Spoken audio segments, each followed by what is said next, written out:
Bonjour à tous et bienvenue chez Omnivet, clinique vétérinaire dans la région lyonnaise. Nous sommes ici aujourd'hui pour un webinaire inédit sur le comportement des animaux avant et après la pandémie, présenté par le docteur Claude Beata, vétérinaire comportementaliste.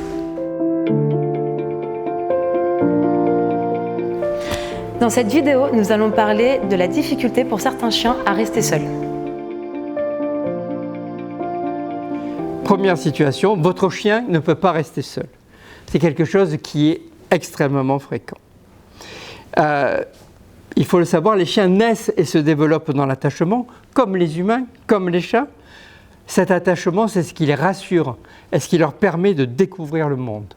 La mère ou l'humain de remplacement de la mère, le parent de substitution, représente deux choses, un refuge pour l'animal et une base de sécurité. Moi, chiot, en cas de danger, je peux venir me rassurer auprès de toi et fort de ta présence sécurisante, je peux partir à l'aventure et découvrir le monde. Comme on peut le voir dans ce rapport entre cette mère et ce chiot, et où ensuite ce lien va être transféré entre le chien et l'humain. Quand tout se passe bien, sur la base de cet attachement, ensuite il va y avoir un détachement. Et l'être d'attachement doit rompre le lien de façon active. Et c'est ça que souvent, comme humain, on a du mal à faire. Cela induit une légère détresse et ça force le chiot à quelque chose qui est primordial pour lui, ça va forcer le chiot à l'autonomie. Il reporte son attachement primaire, maternel, au humain, à tout le groupe dans lequel il prend sa place et il va pouvoir ainsi s'insérer dans son groupe social. Et alors les confinements, qu'est-ce que ça a provoqué dans tout ça? Eh bien, les confinements ont créé les conditions de plusieurs risques. D'abord, une absence de détachement. On a dit que c'était la mère ou l'être d'attachement qui doit détacher activement le chiot. Dans ces situations qui étaient en plus des situations anxiogènes, eh bien souvent, en fait, on n'a pas détaché les chiots, on les a laissés dans une situation trop de bébé. Donc, absence de détachement de la part des chiens. Et on l'a dit, en plus, la situation était vraiment inquiétante pour tout le monde. Et donc, il y a eu plus de risques de développement d'attachement anxieux de la part des maîtres. Et c'est bien compréhensible. Alors ça a pu déraper dans ces cas-là. Le mécanisme sophistiqué n'a pas fonctionné parfaitement et n'a pas rempli son rôle. On n'a pas été les refuges et la base de sécurité. Et les chiots, surtout, n'ont pas accédé à l'autonomie. Donc, d'une façon ou d'une autre, que ce soit le chien ou l'humain qui soit responsable, l'absence de l'être d'attachement est devenue insupportable. Et cette souffrance liée à l'absence d'autonomie, eh bien, on l'appelle aujourd'hui une autonomopathie, ce qu'on appelait avant une anxiété de séparation. Et je peux vous dire que depuis la pandémie, les déconfinements, eh bien malheureusement, ils sont nombreux, comme deux de ces cas que j'ai vus récemment, ils sont nombreux à venir consulter en médecine du comportement pour des souffrances liées à l'incapacité de rester seul. Les symptômes, ce sont toujours les mêmes.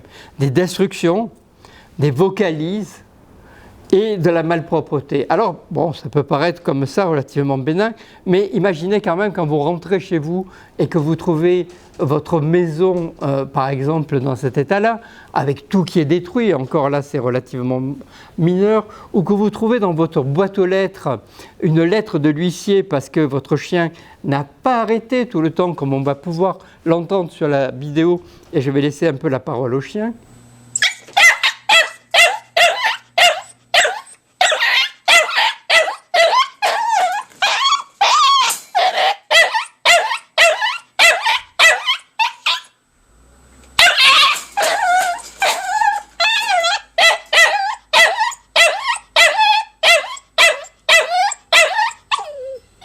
Alors là, c'est un petit chiot, imaginez quand c'est un grand chien qui va aboyer pendant 3 heures, 4 heures, parfois 8 heures.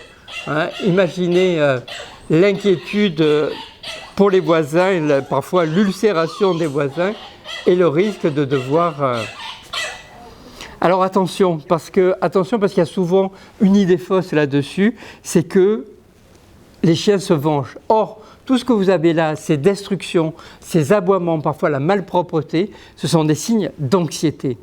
Le chien, il ne se venge pas. Le chien, il ne vous punit pas parce que vous êtes parti. Et vous ne le maltraitez pas, ça c'est très important à le dire parce qu'on entend parfois des choses bizarres là-dessus. Un chien qui va bien, il peut rester plusieurs heures, il peut rester 6 heures, 7 heures en l'absence de ses propriétaires. Il n'y a aucun problème, même 8 heures. Vous ne maltraitez pas s'il est en équilibre. Ce qui est important, c'est ce que vous faites avec lui quand vous rentrez. Mais s'il fait ce genre de dégâts, s'il fait ce genre de choses, ce n'est pas une question de mauvaise attitude de votre part, ce n'est pas une question de vengeance de sa part, c'est une question de maladie. Ce chien, il est malade, et s'il est malade, il a besoin d'être traité comme nous on le voit directement pendant les consultations. Souvent on demande au propriétaire de sortir pendant quelques minutes, et qu'est-ce qu'on voit? On voit un chien comme celui-ci, on voit un chien qui va tout de suite essayer de retrouver, de regarder par la fenêtre, d'aller gratter à la porte, d'aller pleurer à la porte, pour essayer de retrouver son propriétaire. Alors, d'abord, là, il y a quand même tout de suite une bonne nouvelle à vous dire, c'est qu'il existe des traitements très efficaces. Toujours, on emploie une thérapie comportementale. Pour toutes les affections comportementales dont on va parler, toujours on doit utiliser une thérapie comportementale. Dans ce cas-là, bien sûr, comme on est en face d'un trouble de l'attachement, ce qu'on va utiliser, c'est une régulation de l'attachement. Alors par exemple, on va abandonner les rituels de départ et d'arrivée. Beaucoup d'entre vous, vous êtes inquiets quand vous laissez votre chien et vous lui parlez, vous lui dites « ne t'inquiète pas, on va revenir ». Chez certains chiens, ça fonctionne très bien, mais pour les chiens que je vois moi et qui sont malades de qui souffrent de cette séparation, en fait, ce que vous dites au départ aggrave les choses et donne le signal de départ de l'anxiété. Donc il faut casser ces rituels, il faut les abandonner. Et puis, il faut avoir l'initiative des contacts pour que le chien puisse savoir que quand vous n'êtes pas là, eh bien c'est sûr qu'il n'y aura pas de contact, ce n'est pas la peine de vous chercher. Et parfois même, on va jusqu'à utiliser des objets symboliques pour représenter le propriétaire en son absence. Donc vous voyez une importance de la thérapie. Et puis, et c'est le privilège de vétérinaire, on peut utiliser des traitements biologiques, on peut faire une prise en charge biologique, et ça c'est en fonction, c'est notre métier, c'est faire le diagnostic de l'état pathologique de l'animal. Est-ce qu'il est encore en état normal, réactionnel? Est-ce qu'il est phobique? Est-ce qu'il est anxieux? Et on a toute une palette de traitements. Et dans cette palette de traitements, ça va du plus simple, les phéromones, les suppléments nutritionnels comme le Zichem, aux traitements les plus complexes. Quand ils sont nécessaires, on n'hésite pas à utiliser, dans ce cas-là, les psychotropes. Donc voilà, cet animal qui va aussi mal, dont on sait que c'est quelque chose de grave. Pourquoi c'est quelque chose de grave? Alors qu'on a un pronostic qui est excellent en cas d'autonomopathie simple, et pourtant, ce genre de trouble, c'est encore une cause majeure d'abandon et d'euthanasie. Et ça ne doit pas continuer.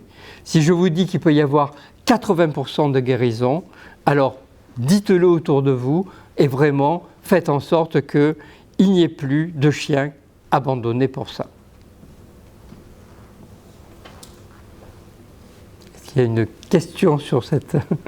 Oui, on a deux questions. La première, c'est est-ce que vous êtes sûr que les chiens ne se vengent pas?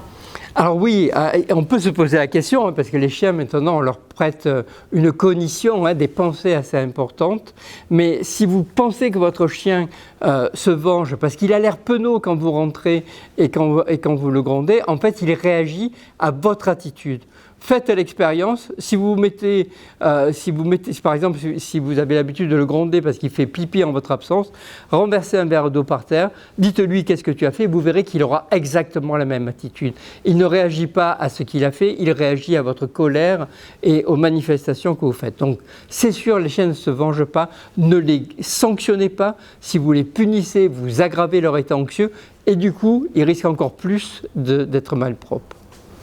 Et la deuxième question, c'était par rapport aux objets symboliques dont vous parliez tout à l'heure. Ça peut être quoi comme des objets symboliques? Alors c'est vraiment n'importe quoi, mais c'est quelque chose généralement dont on ne craint pas que le chien puisse le détruire. Hein. Donc j'ai des clients qui ont utilisé des vases par exemple, des choses, quelque chose qu'on peut sortir, une boîte de conserve vide, enfin un gros pot, quelque chose qu'on montre au chien et on lui dit tant qu'il y a ça qui est là, alors c'est que je suis là et tu peux venir à mon contact, je viendrai à ton contact, on va avoir des contacts entre nous. En revanche, quand j'enlève l'objet, ça veut dire que c'est comme si j'étais pas là. Donc l'intérêt, c'est d'entraîner le chien à l'absence tout en restant présent.